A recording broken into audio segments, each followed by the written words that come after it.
रहे हैं। सबका नाम लेना संभव नहीं था। कुछ साथी यहाँ बैठे हैं, कुछ साथी दूसरे हॉल में भी बैठे हैं। मैं सभी साथियों का जो आज समाजवादी पार्टी में शामिल हो रहे हैं, मैं एक एक साथी का बहुत बहुत धन्यवाद और आभार प्रकट करता हूँ। जो मुख्य रूप से हमारे साथ बैठे हैं, पूर्व सांसद रहे, पूर्व मंत्री रहे, राजपाल सैनी जी, मैं इनके साथ बड़ी संख्या में साथी हैं, उनका स्वागत करता हूं।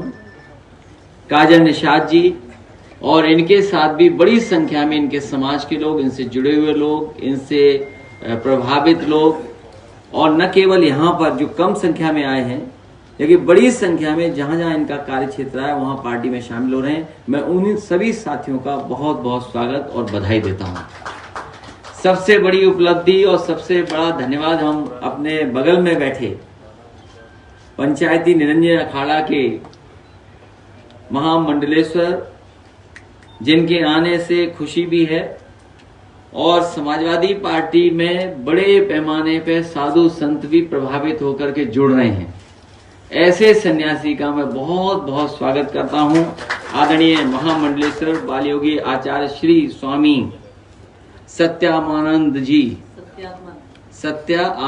जी का मैं बहुत बहुत स्वागत करता हूं। ये अकेले नहीं हैं, इनके साथ बड़ी संख्या में लोग जुड़ रहे हैं। मैं सभी लोगों का बहुत बहुत आभारी और स्वागत करता हूं। और भी साथी जिनका नाम नहीं ले पा रहा हूं, बाराबंकी के हमारे कई चेयरमैन हैं, दूसरी पार्टी के हैं, जो राकेश वर्मा जी के साथ आए हैं, मैं उन सब का स्वागत करता हूं, बहुत बहुत बधाई देता हूं। तूफानी निषाद जी जो बहुत अनुभवी नेता रहे हैं, कांग्रेस पार्टी में लगातार काम करते रहे, जोड़ने का प्रयास किया उन्होंने, जोड़े भी लोग, और आज समाजवादी पार्टी में शामिल हो गए। जितेंद्र विधायक जी, पूर्व विधायक चंदौली चकिया से हैं, इन्होंने भी लगातार गरीबों के बीच काम किया, अपने समाज के साथ साथ जिन्हें न्याय नहीं मिला अभी तक, हक सम्मान जिनको नहीं मिल पा रहा, उन लोगों के बीच काम कर करके जहां अपनी प्रतिष्ठा बनाई, पार्टी को मजबूत किया, आज समाजवादी पार्टी में शामिल हो रहे हैं। मुझे उम्मीद है कि उसी तरीके से काम कर करके समाजवादी पार्टी को भी ताकत देने का काम करेंगे। आज अबू आसिम आजमी के साथ बड़ी संख्या में लोग हैं जो उस हॉल में बैठे हैं।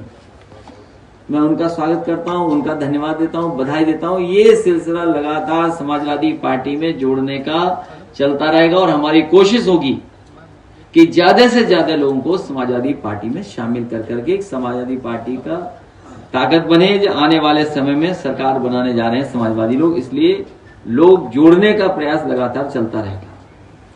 मुझे याद है कि पिछली बार जब हम और आप बैठे थे तो भारतीय जनता पार्टी से मैंने उनके संकल्प पत्र पे एक सवाल पूछा था, और उनके पहले पन्ने का है ये। इतने वर्षों के बाद, सरकार में रहने के बाद, दिल्ली और उत्तर प्रदेश की सरकार होने के बावजूद भी सबसे ज्यादा संकट में अगर कोई है तो हमारा किसान है, अन्नदाता है, जो हमें रोटी देता है, जो हमें पहनने के लिए कपड़े देता है। आज सबसे ज्यादा दुखी वही किसान है। और अगर विकास के लिए जमीन चाहिए तब भी हमारा किसान ही जमीन दे रहा है, और जहां उसको सही तरीके से योजना के बारे में समझा दिया जाता है, हमारे देश का किसान कभी भी विकास के खिलाफ नहीं है, तरक्की के खिलाफ नहीं है। बड़े से बड़े प्रोजेक्ट देश में बने हैं, किसानों ने अपनी कीमती जमीन दे दी। लेकिन आज भारतीय जनता पार्टी के सामने लगातार हमारे ये किसान आंदोलन करने वाले लोग लगातार आंदोलन कर रहे हैं। पिछले कई वर्षों से लगातार उनसे अपनी मांग रख रहे हैं, तरह तरह का तरीका अपनाया कि सरकार जाग जाए, सरकार तक बात पहुंच जाए। किसान कल्याण समिति बना करके लगातार संघर्ष छेड़ा। मैं दोनों लोगों को, बबली गुर्जर को और सतीश राठी को बधाई देता हूं। उनके साथ बहुत सारे किसान हैं जो लगातार इसके लिए लड़ रहे हैं। मैंने भरोसा दिलाता हूं कि इस सरकार ने किसानों के साथ अन्याय किया है, पीड़न किया है, जमीनें भी छीन ली हैं, और ऐसे काले कानून ले आए हैं कि समय आने पर किसानों के खेत की मेड़ टूट जाएगी और उनकी जमीन भी कब्जा कर लेगी सरकार। हम आपको भरोसा दिलाते हैं जब कभी समाजवादियों को मौका मिलेगा तो आपके साथ न्याय होगा। और जिस तरीके से समाजवादी पार्टी ने हमेशा सर्किल रेट बढ़ा करके और 4 गुना मुआवजा दिया है, उसी तरह की व्यवस्था के लिए आपका सहयोग करने का काम समाजवादी लोग करेंगे आने वाले समय में। पहले पन्ने पर भारतीय जनता पार्टी ने लिखा था कि 2022 तक उत्तर प्रदेश के किसानों की कृषि आमदनी को दोगुना करने के लिए एक विस्तृत रोड मैप तैयार किया जाएगा।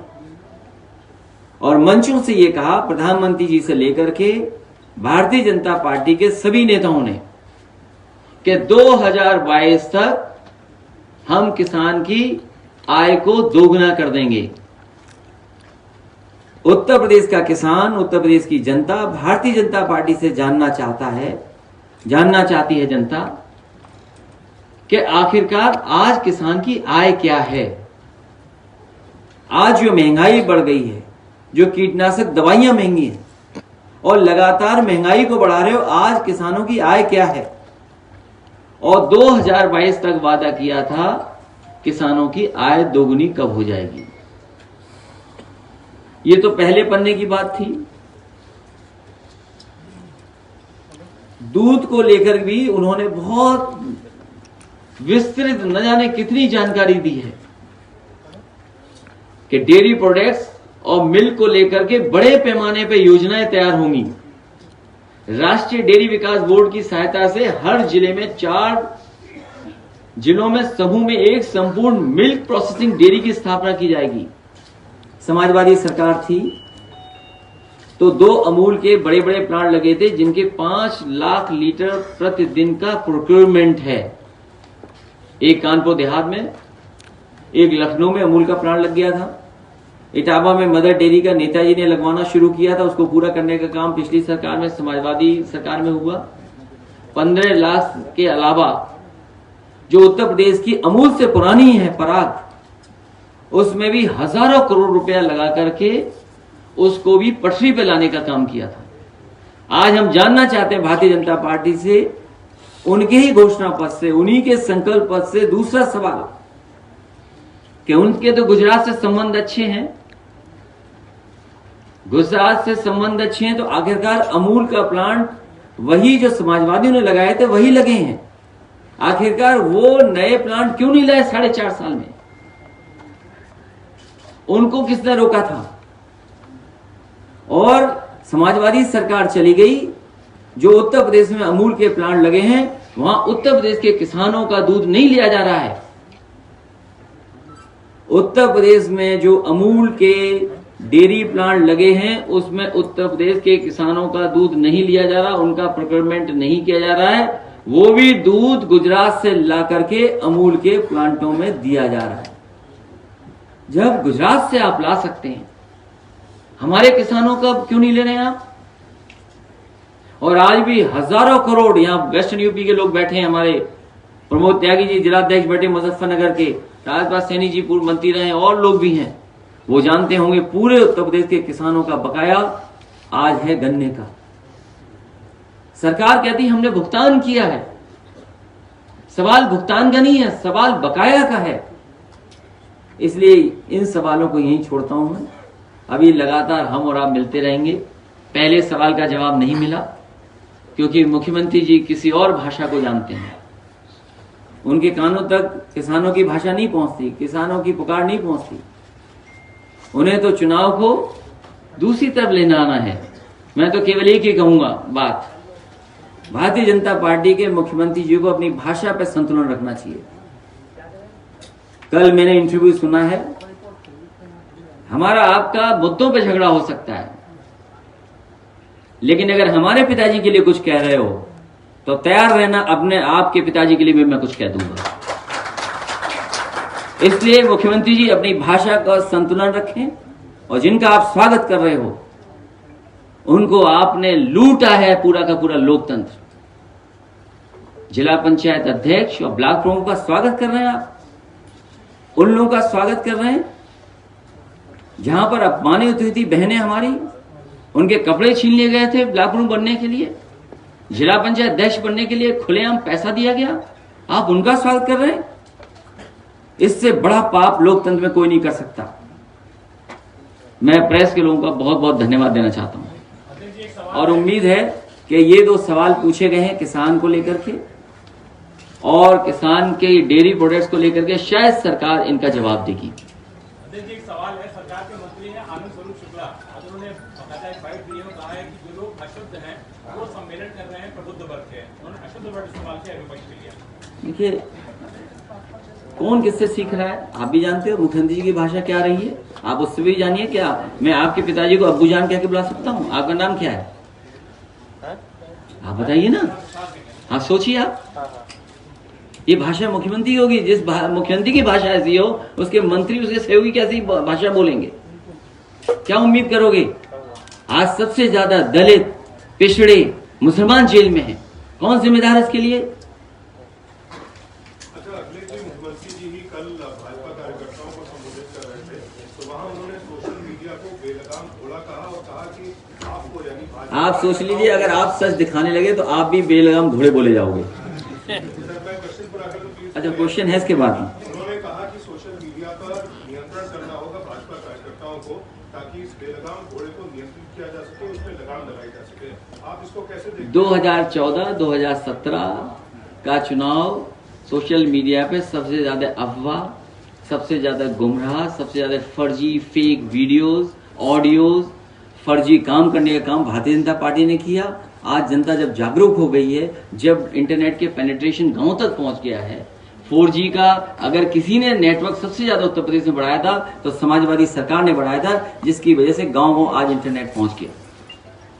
तो आज जब हर आदमी सच बोल सकता है, आपका जवाब दे सकता है, तो सरकार घबरा रही है, डर रही है। चुनाव आने दीजिए, जो संख्या मैंने बताई है वही संख्या उत्तर प्रदेश में समाजवादी पार्टी और उसके सहयोगी दल जीत करके आएंगे।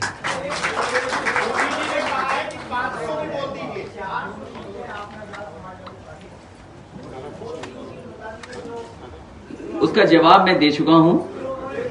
लोकतंत्र में और मजबूर लोकतंत्र में विपक्ष भी होना चाहिए। और आपका सवाल एकदम अच्छा है। आप ये सवाल मुझसे आपने 400 का सीटों का सवाल पूछा। मैं पत्रकार साथियों से कहता हूं, भारतीय जनता पार्टी से भी सवाल करिए कि बुलेट ट्रेन उत्तर प्रदेश में किस तरफ से आ रही है और क्यूटो बना कि नहीं बनी, स्मार्ट सिटी बनी कि नहीं बनी। अगर 400 पे हमसे सवाल पूछ रहे हैं आप, हम तो अपनी तैयारी कर रहे हैं। आज हमारे साथ महामंडलेश्वर जी बैठे हैं, राजपाल सैनी जी बैठे हैं, इंद्रजीत सरोज जी बैठे हैं, आदरणीय बीपी पांडे जी बैठे हैं, राकेश वर्मा जी बैठे हैं। इधर आप देख लीजिए त्रिभुवन दत्त जी बैठे हैं, पुराने मंत्री। त्रिभुवन दत्त जी पूर्व मंत्री, बसपा से विधायक रहे। भारतीय जनता पार्टी कहती सब हमारे साथ है, सब समाज हमारे साथ है। और हमारे साथ क्या है? इसलिए मैं कह रहा हूं, सवाल अगर 400 का हमसे पूछ रहे हैं तो सवाल ये भी पूछिए कि बुलेट ट्रेन उत्तर प्रदेश में किस कोने से आ रही है।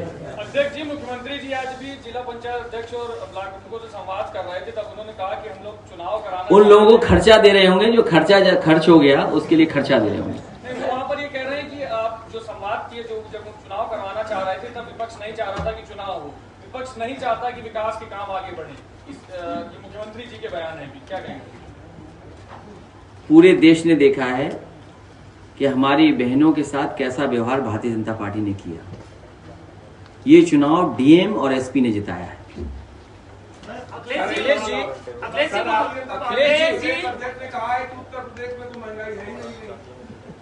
उनका जवाब हमारे प्रदेश के अध्यक्ष नरेश उत्तम जी देंगे। सर, एक सवाल है सर, आप आरक्षण की लगातार बात कर रहे हैं, लेकिन जब सरकार आती है तो नतीजे उल्टे रहते हैं। चाहे प्रमोशन के आरक्षण का मामला हो, सदन में समाजवादी पार्टी और हमारी पूरी लीडरशिप बैठी है। जब घोषणा पत्र आए तो बहुत ध्यान से सब लाइनें पढ़ना। 69,000 के पक्ष पे है समाजवादी पार्टी, उनके साथ अन्याय न हो। बैठ के पूछो। अनिल भाई आवाज कैसे बोल रहे हैं? मेरा सवाल ये है, शिवपाल जी का कहना है कि आप वक्त नहीं दे रहे हैं। मेरी तो बात होती है, आपने क्यों नहीं सुना इस बात को? तुम भी उस कंपनी से संपर्क कर लो जो जासूसी करती है, तो जानकारी मिल जाएगी। अखिलेश जी मैं चाहूंगा दोबारा गाना वो बजाएं, थोड़ा सा आगे करके और लाउड पूरा वॉल्यूम पर। अच्छा, और मैं अकाली दल आदरणीय राष्ट्रीय अध्यक्ष अकाली दल के प्रदेश श्री अध्यक्ष देवेंद्र हैं। सिंह खालसा साहब, हाँ, अब बोलिए। खड़े होकर पूछो। श्री देवेंद्र सिंह खालसा साहब द्वारा माननीय राष्ट्रीय अध्यक्ष जी को तलवार भेंट की जा रही है। अरे रुकिए, तलवार इनका सवाल ले लें अनिल का। आप ही जाना, अभी रुक जाना, गाना रुक जाइए अभी, लेकिन आप गाना सुनकर ही जाइए। मैं नौजवान साथी का और जिन्होंने किताब विमोचन अनावरण कराया, मैं सबका बहुत बहुत धन्यवाद देना चाहता हूँ। सवाल यह है कि मुख्यमंत्री ने कहा था कि यूपी को $1 ट्रिलियन की इकॉनमी बनाएंगे, लेकिन 2/3 लोगों को मुफ्त अनाज देने की नौबत आ पड़ी है। ये सवाल भारतीय जनता पार्टी को जवाब देना चाहिए कि पहले गरीब की संख्या क्या थी और क्या गरीबों की संख्या बढ़ गई है। क्या लगातार इनकी सरकार में गरीबी बढ़ी है कि नहीं बढ़ी, ये जवाब भारतीय जनता पार्टी को देना चाहिए। अखिलेश जी, लास्ट सवाल ये है कि आप लगातार कहते हैं कि बीजेपी की जो सरकार है वो आपके कामों का फीता काट रही है। मुख्यमंत्री जी कहते हैं कि आगरा एक्सप्रेसवे भी आपने ठीक से नहीं बनवाया था, पूर्वांचल की जमीन ली नहीं थी और पूर्वांचल एक्सप्रेसवे का आपने शिलान्यास कर दिया था। मेरे पत्रकार साथी, आप चले हुए उस सड़क पर, और पूरे देश की सबसे अच्छी सड़क है। उस समय भी मैं कहता था, अमेरिका को लेकर के जो उदाहरण दिया जाता था कि अमेरिका ने सड़कें बनाई और सड़कों ने अमेरिका बना दिया। और दूसरी बात मैं कहता था सरकार में कि आप अगर डबल द स्पीड कर दोगे तो इकोनॉमी अपने आप ट्रिपल हो जाएगी। If U double the speed you can triple the economy. ये दो बातें लगातार हम लोग कहते थे, और मुझे याद है बजट में पैसा दिया गया। विधानसभा के सामने हमारी पार्टी के जितने भी लीडर्स थे, जितने भी मिनिस्टर्स थे, सब उस कार्यक्रम में मौजूद थे और उन सब ने मिलकर के शिलान्यास किया। अगर कोई हमारी कमी थी तो उसके लिए व्यवस्था है। कोई भी सरकार 70% जब तक जमीन या उसके समझौते नहीं हो जाएंगे टेंडर नहीं कर सकते। ये गाइडलाइन है। हम गाइडलाइन के विरुद्ध कैसे जा सकते हैं? क्योंकि भारतीय जनता पार्टी को अपने ठेकेदार एडजस्ट करने थे, इसलिए उन्होंने टेंडर कैंसिल किया। आप उनसे पूछिए, जिस गांव तक समाजवादी पार्टी ने लैंड एक्विजिशन किया था, गाजीपुर का हदिया गांव, अरविंद जी वही गांव है, हैदरिया, सॉरी हैदरिया गांव तक आखिरी जमीन एक्वायर हुई थी, हैदरिया गांव तक। उससे आगे अभी तक 1 इंच भारतीय जनता पार्टी की सरकार ने लैंड एक्विजिशन नहीं किया है।